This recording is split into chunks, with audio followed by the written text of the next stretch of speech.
एक गांव था, नाम था ढोलकपुर। बड़ा ही शांत और सुंदर गांव था। लोग हमेशा खुशी से झूमते थे क्योंकि उस गांव में रहता था महाराज रायस्टार, जो अपने गांव के लिए एक शेर था जो कभी अपने लोगों के साथ गलत होने नहीं देता था। लेकिन उस गांव में छुपा था एक डरावना राज, एक राज जो सबके दिल में था पर जुबान पे नहीं।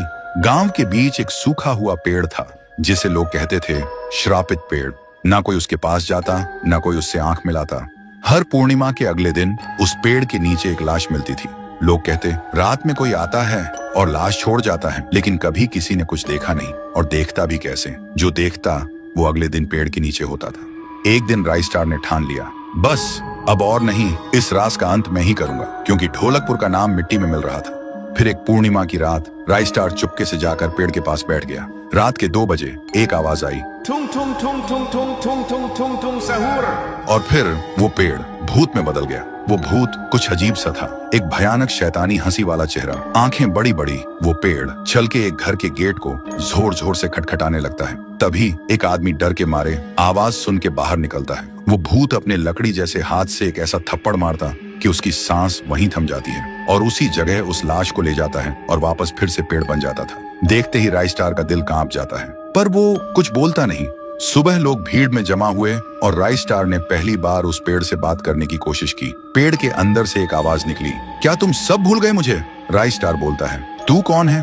पेड़ बोलता है, मैं हूँ ठुन ठुन ठुन साहुर। एक वक्त था जब मैं भी इस गांव का एक प्यारा सा बच्चा था, लेकिन 100 साल पहले मुझे इसी पेड़ से रस्सी बांधकर उल्टा लटका दिया गया, गांव वालों की आंखों के सामने, और मेरी मौत को तमाशा बना दिया गया, सिर्फ इसलिए क्योंकि मैंने एक राज देख लिया था जो लोग छुपाना चाहते थे। और उसी पल से मेरी रूह इस पेड़ से जुड़ गई।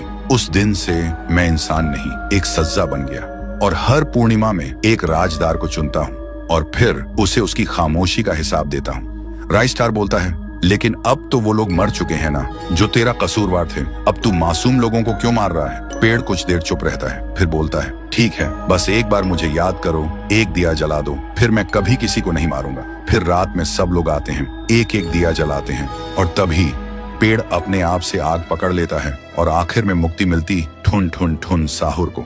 उस दिन के बाद गांव में कभी कोई लाश नहीं मिली। हर पूर्णिमा में लोग एक दिया जलाकर उसकी यादों को जिंदा रखते हैं, क्योंकि अगर भूल गए तो सपने में एक आवाज सुनाई देती थी, थुंग थुंग थुंग थुंग थुंग थुंग थुंग थुंग थुंग सहूर।